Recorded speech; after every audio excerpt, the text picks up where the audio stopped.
All right, we're the final panel. We're going to bring it home. I'm going to ask this first question, and this may fall flat, and so if it does, we'll just move on. But as we've been listening to people talk all day, I've sort of been struck by the idea that part of the problem is people are addicted to power and addicted to what power means and can do. So I went and I looked up help groups you go to when you have addictions, to see what happens when you join the groups and the agreements you have to make to change your addiction. And here are the top 3 things. There has to be common welfare should come first. Change depends on unity. You have to work for the group's purpose, and the leaders must serve the goal of fighting the addiction. And the third thing is an honest desire to stop the addiction. Of these 3 things, I'm going to go down the line, which do you think is the most plausible for Silicon Valley going forward in breaking the addiction to power? In terms of what they should do to overcome it, definitely the last one, like honesty around first accepting that they have it, because I think the culture here is of, oh, we were the non-popular, non-athletic guys. We don't have power, and that's not really honest. So yeah, I would say the last.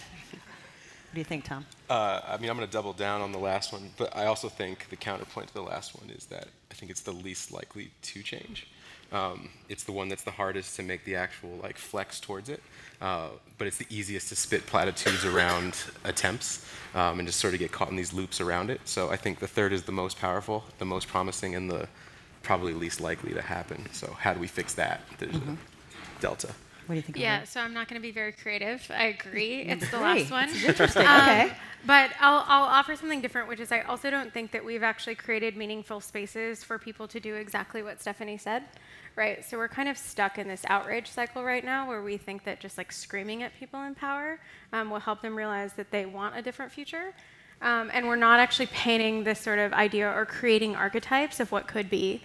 And that's a huge problem, right? Because we're not actually showing them that you might actually get more power, right, if you work collectively. We're not thinking about the incentive structures that exist, and I think we as a community that are advocating for change could do a lot better at that. What do you think, Tariq? I agree. +1 to Aubrey. I think that, and I guess just +1 to all the last one apparently is the favorite one. We killed it. Yeah, I think power is an interesting thing because it is an addiction in many ways, right? And I think that we don't operate in a framework, and even in our imagination, we're actually able to see what happens when we actually share collective power, right? And I think what we do as an industry often in these spaces is that we talk about the power structures and those who have it, and then there's this feeling of alleviation once we recognize, especially for majority group members, that we have that privilege or we have that power, but the ability to give up that power and to work collectively to kind of actualize what this future looks like when we work in a framework where everyone shares and buys into that power structure is something that I think we need to change. Okay. Well, hello. I'm going to take it differently. I didn't even understand the first 2, so I'm not going to ask you to repeat them. I can repeat them. What struck me was you're talking about addiction and recovery. And so at Pipeline Angels, we actually recently announced a no alcohol policy. And this is really through anger in terms of I attended a tech conference earlier a couple of months ago, and they decided impromptu to hold a drunk talk. And it was on the main stage, so no one could opt out if they wanted to be part of the conference. Wow. And I asked why. Well, first, no. And then I was like, well, why? Since they didn't seem that they were going to cancel it. And they were like, oh, because it's going to allow the speaker to be more uninhibited and talk more freely. I was not, I did all the right things. I talked with the conference organizer, I spoke with the curator, a board member, etc., and they still held it. And the reason was because they had already announced it, and it was like, you can unannounce it. And I was so angry because I was not able to change it. And then I was like, well, you know what? I can change Pipeline Angels as the CEO and founder, and we're going to have a culture that is going to show a different way to lead. And so we now have an alcohol-free organization, and when we made this announcement, the most powerful emails that I received have actually been from people who have been like 20 decades in recovery or 20 decades sober, because we changed the culture from an opt-out to an opt-in. Now, everyone coming to our events, there's not that pressure. And so the reason I'm connecting this with your the three that you had is by changing the systems, we're making it easier for that number 3 that everyone said that was the most important, to be able to create a system where that change is possible because the system is welcoming them into that change. It's interesting. So as we talk about going forward, I kind of want to walk through from the beginning. It's interesting. We can kind of go from someone starting a company to funding a company to have someone who's been funded to a large company to consulting. So let's start there. We'll start with you, Tom. Do you believe that for change to happen, it's really got to start, for there to be diversity and inclusion, it has to start at the ground level? Because it seems like we're doing all this we've been talking about is a lot of course correction. Yeah, I mean, I think it has to be in the seed, not just the seed round, not just in the the thoughts and things you say. You have to live the example that you expect to see your culture grow into. I think if you talk to anyone here who's at a significantly more scaled company than myself, we're at 52 people. We've raised 15 million at this point, but we're still very small in Silicon Valley success story terms, right? We're still in that part where you can incubate a lot of change and set that process. I think you sort of get these two opportunities, which is right in the beginning and sort of when you hit an extreme growth path, where you can say, we're going to take this time in this moment to hire, inspire, and focus on the actual people that we want to make up what the culture looks like going forward. If you can't get it in the beginning with potentially diversity of yourself or in hiring, I get the perks of already being black. You have to start to figure out how you're going to do that as you scale up. And once you're past that point, it gets very hard to start rewriting the book. So looking historically back, starting early, getting it right, and focusing forward would be a pretty good bet. Sort of interesting. You've kind of been an undercover spy in some ways because you said that sometimes people are like, "What is this dude?" Oh yeah, like, half the room was just shocked. Like they were like, "Oh, I thought he was Persian or Indian. Maybe he's Hispanic. He's definitely browner than the white people. Not sure where he is. Definitely a guy, I think." You're just, we're throwing you for a loop. Yeah, I think I get to run in this sort of societal, like, living anthropologist thing. So sometimes. now, what have you discovered, being an undercover brother, about fundraising that you can take forward? Sadate. I think potentially, I also have a very white name. I'm Thomas David McLeod III. When you see that come through, even though McLeod is actually like Mary McLeod Bethune is like my great, it actually is, however you look is different. But when you go through that process, I think it tends to open doors, and like the lightness of my complexion tends to open doors and create comfort levels that would be unexpected if I was aggressively black or aggressively brown in a different way. And I think that's given me the insight on sort of what actually happens sometimes behind doors, how people actually think, how people speak. It's like, oh, and then they're like, oh, you're black. Oh, okay. Yeah. Oh man, what's that like? It changes from like a general conversation. But I think most people want to do better, but I don't know. Is that what you got from that? That most people do ultimately want to do better, or people just? I think people. Are people just bad? I don't think people are bad. I think people, when you're unchecked and you don't feel the pressure, you don't feel an oppression or a pressure to do better. You kind of are comfortable in the space and you absorb it. You're water. You take it all up. You're going to be as offensive as you can because no one's telling you can't be, and you think it's funny. When you suddenly start to get restrictions on it, you feel the pushback and you want to change and adapt and suddenly get back to your comfort zone. I think as we continually start to push on people's comfort zones, we're going to continue to see this pushback, and I think you're going to see that reflected in shrinking, smaller companies in some cases being less inclusive, even though it feels like we're being more inclusive. But you're going to see a pushback into tighter circles at the top. And we're going to have to fight back as a larger collective unmask to sort of unmask that and fix that. Okay, so that's your point on what we should do next. Let me see your shirt, Natalia. The future is accessible. Yes. So I wanted to wear it, in support, because I think we have missed a little bit of that conversation today, and so I have been live tweeting, and if you want to get this shirt, I've actually pinned it to my Twitter profile at Nakis, and it's Wise Latina Ani Segarra. I'm a cis LGBTQ Latina. My gender pronouns are she, her. So the other aspect of this whole going into a room and maybe passing is also when one has different identities, where one has privilege in one of them and maybe marginalized in another. And so I have cis privilege. And so the reason the other thing that I think is important, and I was excited about being at the end of this, of today, in terms of like looking forward, is I want to encourage us to remember to not perpetuate the systems that we're looking to disrupt.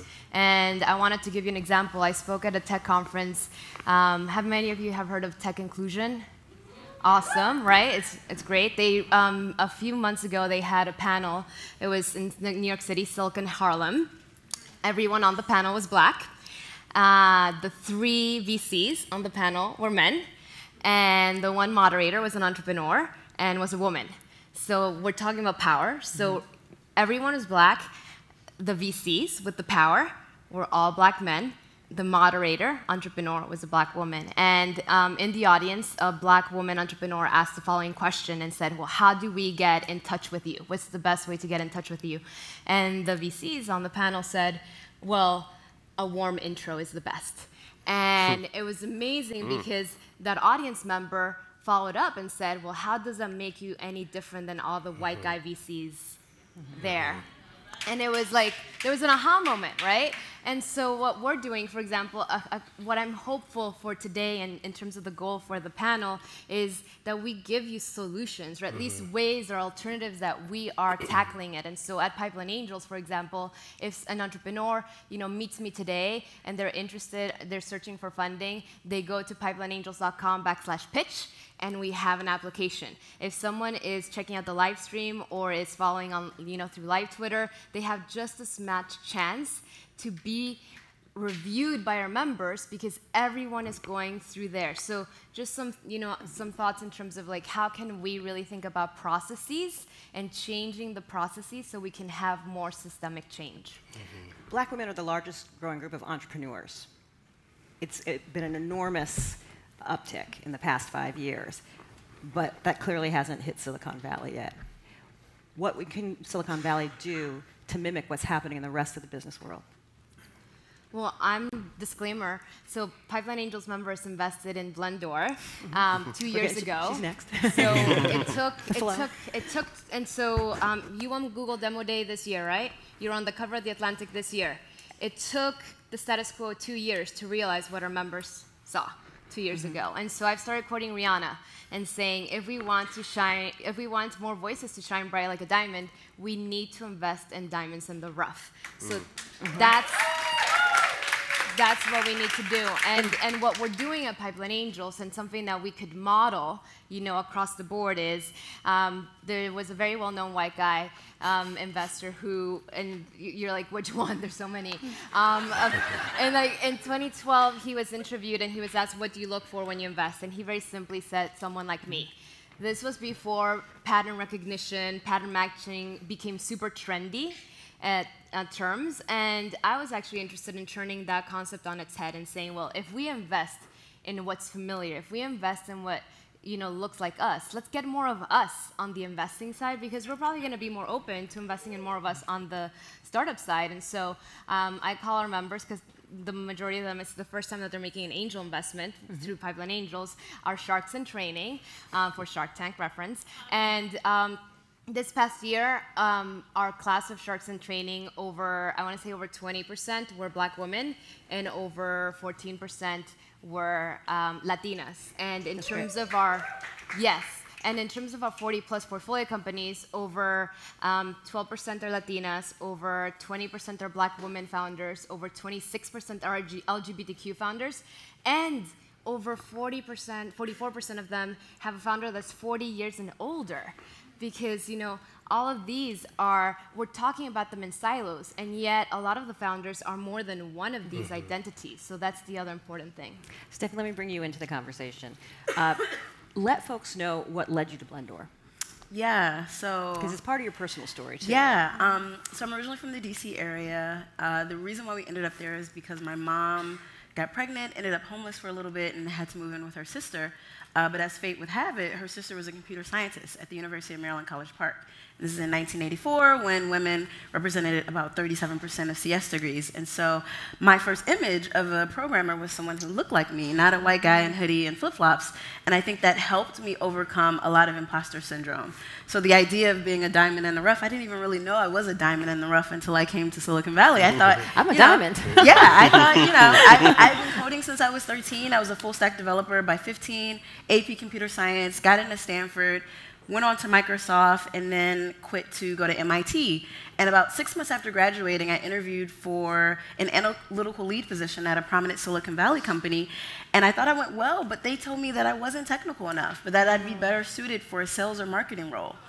And later, about 6 months later, that company and many others released their diversity numbers claiming the pipeline, which I knew, not to be the case, and so I felt really empowered to create a technology with my non-technical self that could, help with that problem.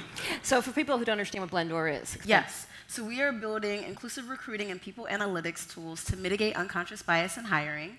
A part of that is a really aggressive sourcing strategy for diverse talent, presenting you with candidates without any identifying information, and then tracking successful candidates and unsuccessful ones based on demographics to identify where bias is happening throughout your recruiting process.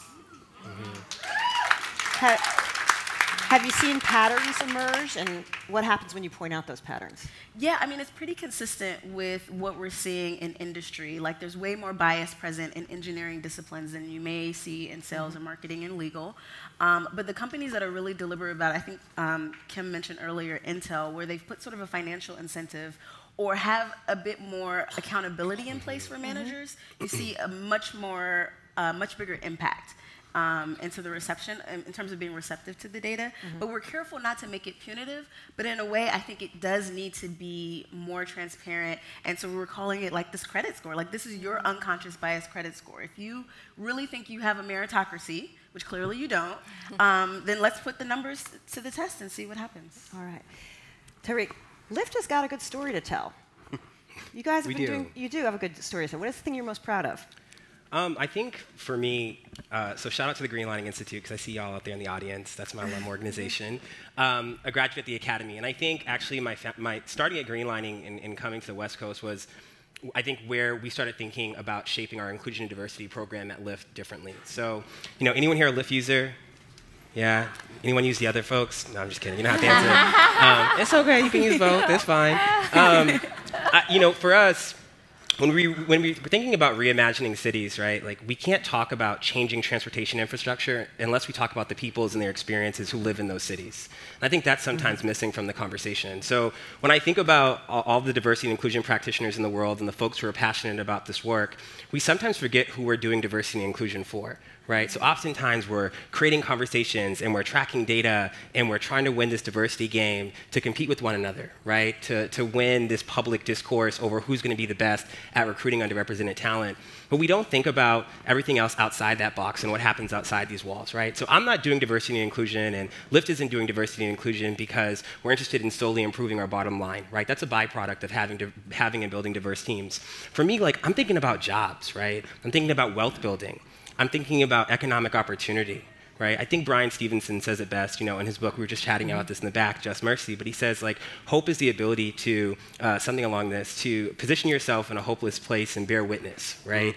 And for us, what we're trying to do, or at least what I'm trying to do at Lyft, is take the conversation away from the center, right? Because we focus on the center way too much to help the majority feel better about diversity and inclusion and being a part of the discourse. Instead, I'm trying to shift that lens to the margins, right? And focus on all the outsiders, the same outsiders who joined our platforms as moms and as veterans and as students and as teachers and as caregivers and so on to make an economic earning opportunity. I'm trying to shift the narrative towards their experiences, right? And they're the canaries in the coal mine. And so when we better their experience internally, right, our experience internally, we end up improving the bottom line overall. I want to get some microphones out because I'm going to ask Aubrey a question, then talk to people in the audience. You're a big believer in teams. Yes. This has to start at the micro level as much as the macro level. Totally. And it's, so I'm at Atlassian, like our stock ticker is team. It's a really on-brand emotion. But no, so I'm a recovering social scientist. So I dropped out of my PhD and I didn't know that was trendy. So thank you, Silicon Valley. I was just like, shit, I have to pay my rent. And I came in and I'm also, right, like secret Mexican here. Right? Ooh, surprise. Right? I do that to people at work. Not anymore, everyone knows. But when I got to Silicon Valley, I was like, why are there no other people like me here? And they were like, well, we don't want to lower the bar. I was like, are you stupid? And I am a social scientist, and I was like, systems can be optimized. And I came to Atlassian, and I started going, why are we measuring diversity at the company level? What a stupid thing. And I mean that in the sense that we're surrounded by people who are brilliant at data and engineering, and they're looking at a unit of analysis that doesn't matter. So one of the things we did, and if you want to know how, please get in touch with me. I would love to help you, is we actually look at diversity at the team level. And I'm super convinced that this is the right unit of analysis for a lot of reasons, partially because company-level diversity just matters representation. So it would be great, if 30% of my company was black women, but if it's all HR and marketing, no one is actually experiencing diversity of thought in their day-to-day work. So I'm not going to get the benefit from it, and it's just not diversity. And so when you look at the team level, it gives you that, right? It tells you what the diversity that people are actually experiencing day-to-day is, but it also gets at solving the industry-level problem, which I think is actually more important, which is that right now, I'll use like LinkedIn as an example. So they have a really big sales part of their org. Makes sense. Atlassian doesn't have a sales team. So my expected representation is very different than LinkedIn's, and neither of them are wrong. It's just that it doesn't really make sense for me to compare engineering and sales at LinkedIn as much as it does to compare engineering at Atlassian and engineering at LinkedIn. And looking at the team level actually helps us do that. You can keep me honest. It's atlassian.com/diversity. You can go see how many, what percentage of our software teams have female team members, black team members over 40, team members based in the US. And I think that if we as an industry actually start talking and using the data that we already have available, we can start co-creating these solutions, because as you said, Lyft isn't going to win, or Atlassian isn't going to win by ourselves. This is an industry and a systems level problem. And so I guess to be a little bit cute, we kind of have to work as a team to solve it, because this is deep and systemic. And first we have to start talking to each other. And then the second piece I sort of talked about, we're in this outrage cycle. I'd really love to move to a cycle of progress. And by that I mean we need to create spaces where we can talk about what we're doing, which includes failure. So we've got some really brilliant founders up here who know that innovation means you got it wrong like 50 times, and then you got this great idea. And right now we're holding up companies where it's like, oh, you say you care about D&I, something goes wrong, and suddenly you obviously don't care. But in the same way that people get really awkward, they're like, oh, how's being brown now, right? Like, we need to create a safe space for that person to understand how to engage with issues of race. We need to create safe spaces where companies can actually share not just what worked and pat ourselves on the back when we hit our targets, but also where we can say, hey, we tried this and it was a spectacular failure. Don't do that. And we don't have those forums right now because we're so busy focusing on telling people that they don't care or criticizing the innovation and the progress process. And I think us getting better data and taking that initiative, and that's all of us together doing that, is what's going to actually start moving the needle for the industry. Aubrey, Voice Latina, I do want to share my current fave D&I mistake. I had an opportunity to interview Ellen Powell on her new book, Reset. If you have not gotten it, please check it out. And we just recently got a new team member on board. Her name is Anissa Flowers. She is a young queer black woman who's deaf. And we had I think it was in the summer, we had our first team meeting with her, team dinner. And I was like, yes, it was at a woman-owned restaurant here in the Bay Area. I managed to find the one black woman ASL interpreter. That's how I found out that most of them are white women. And I'm so excited, we did this, etc. And then the next day, Anissa shares with me that actually the restaurant was not deaf friendly. It turned out that, as Khloe Kardashian would say, the lighting was somewhat romantical. So because it was dim, it was harder, for her to read faces, to communicate, and it was not a round table, which apparently round tables make it easier also to communicate. And I remember, I was sharing this with Ellen. She had just come, she was late for a fireside chat because she was getting interviewed by Trevor Noah. I was like, awesome. And and I said, yeah, so this happened. I was like, so now what's your current best D&I mistake? And she said, well, wait a minute, Natalia.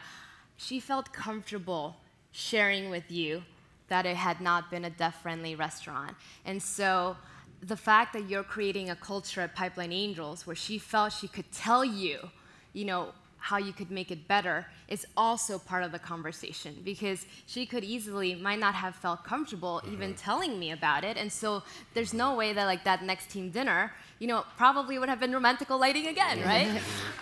And so I wanted to bring one of my current favorite quotations from Maya Angelou, which is, now that I know better, I do better. And so on that note, that's something that I hope, to your point about it's a team effort, and it's also how can we also learn from our experiences to then get better. All right, we're technically out of time, but I think we should take a couple questions from the audience, if you guys are cool with hanging for a few minutes.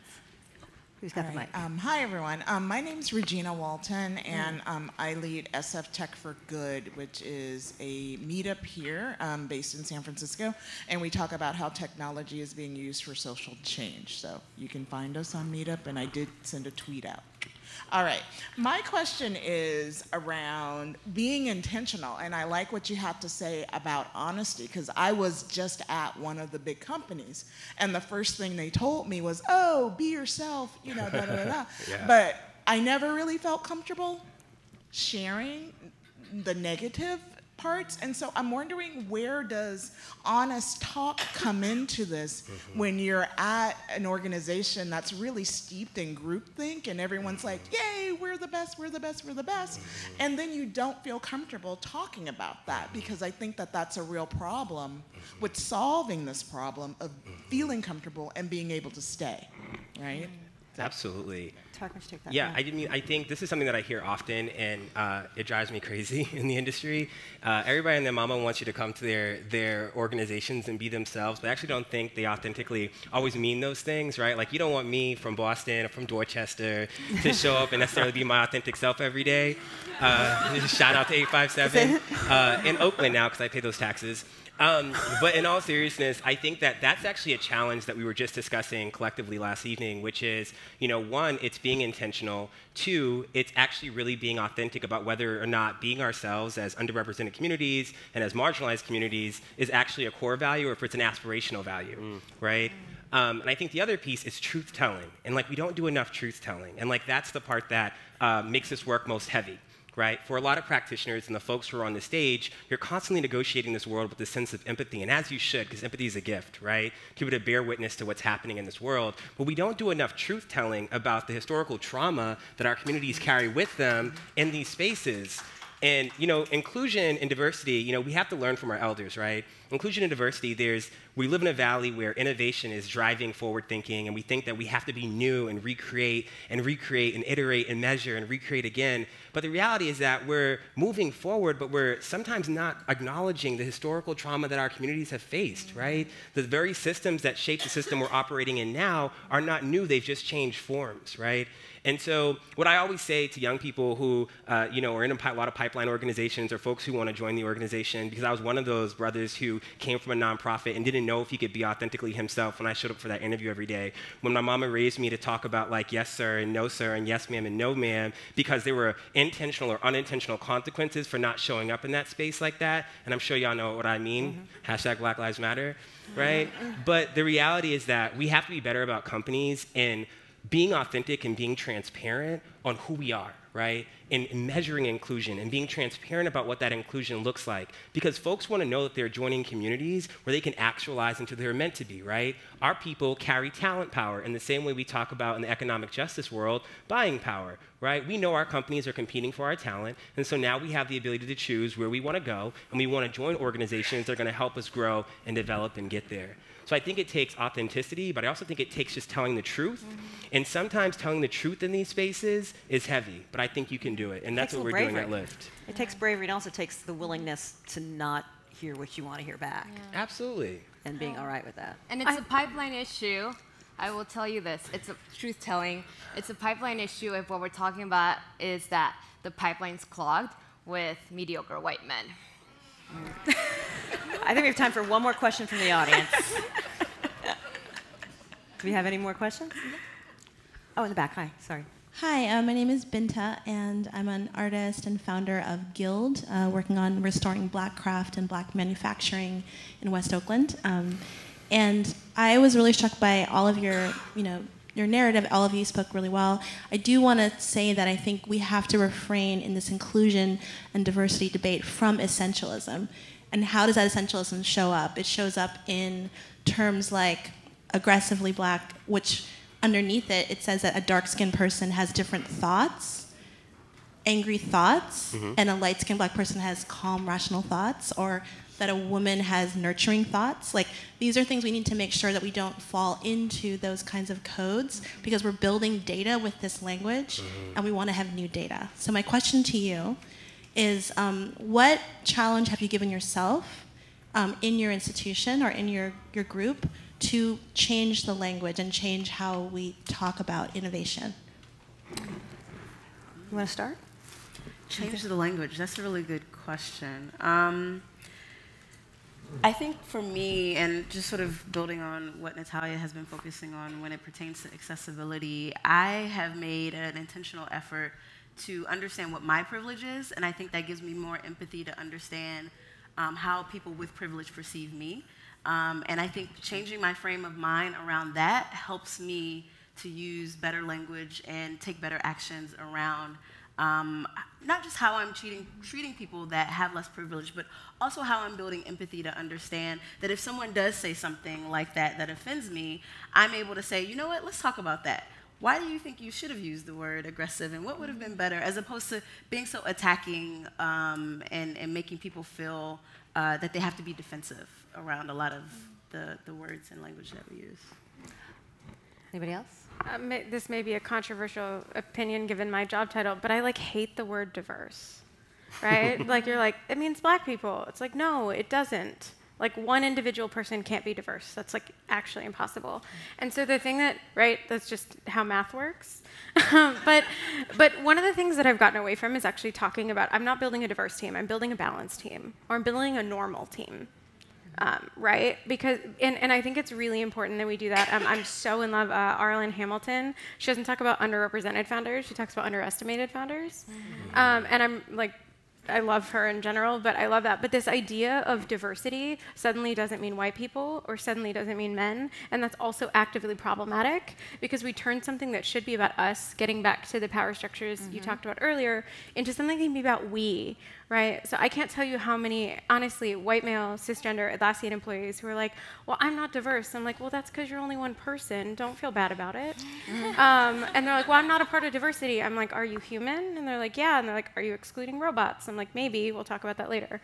But really, this idea of diversity and how we've latched it on to people who are marginalized or oppressed or underrepresented is actively unhelpful, and we have to stop. We have to build balance in our industry and on our teams and at our company. And I think there are very few people in the world who would reflexively go, no, I don't want a balanced organization. Whereas now, the word diversity has such negative emotional connotation for a lot of people that we need a rebrand. I want to ask one last question, because they're going to bring the hook out soon.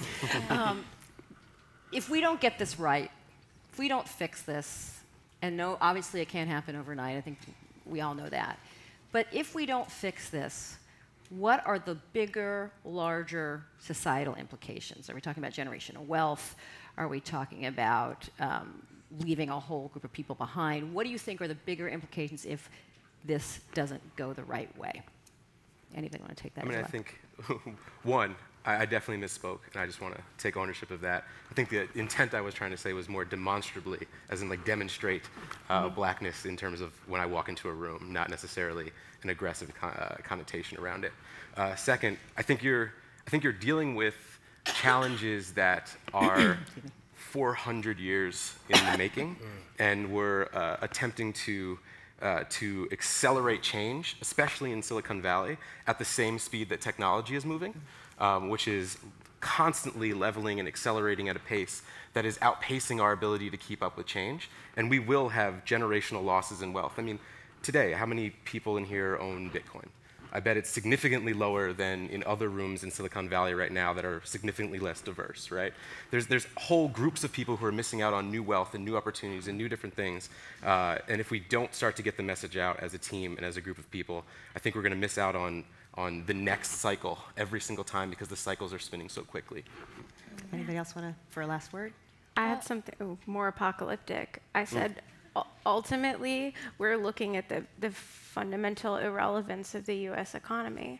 I think if we don't get it right, and again, I don't mean to be, but let's think about it. If we're building technology that only meets the needs of this slice of the world, someone else is going to eat lunch for us, right? But we have the opportunity now to fix these problems in a way that keeps us relevant and also begins to solve, right, the generational wealth gaps and things like that. But I mean, we need to do it now. Well, and I was going to say, as you know, location and geography is also a different sort of diversity and inclusion. I'm a huge believer in activating local capital for local entrepreneurs. We just recently launched in Miami, for example. We're heading to Anchorage, Alaska. The reason I'm bringing that up is because it's not just about the U.S. Like this white supremacy, like the Nazis are also like in other countries. And I said Nazis and not neo on purpose. And so we're seeing a lot of that, you know, white lash, as someone, you know, mentioned it earlier. But I wanted to bring it back to that last question was, when the most marginalized voices are leading the conversation, that's when inclusion happens. And so that's what we're doing here, and that's my hope for the future. And if there's like one homework that I'd love for all of you to do in terms of #language matters, it's let's use words such as women, non-binary people, men of color, because oftentimes one of my pet peeves is when people talk about women and people of color. So as women of color, we're there twice, however, we're doubly erased. And so even thinking about what are those language choices that we can do, and especially for us who are extra marginalized, it's okay to not be, it's okay to like not have that like conversation, you know, in terms of like being as empathetic.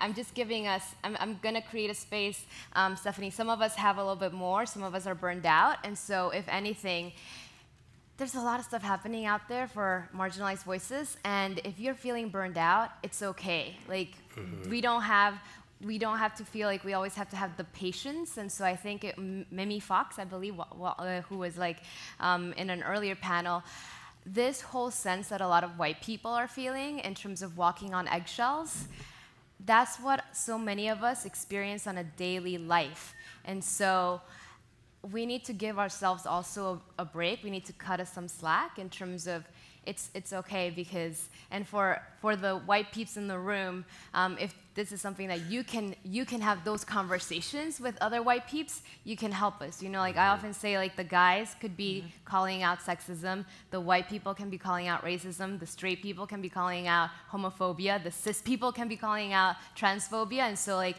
if we can leverage our privilege to then help out, that's what I want to leave you today. I think we're going to have to end it there. We busted the clock in a big way, but it was worth it. Thank you. Let's thank our panel. Thanks so much.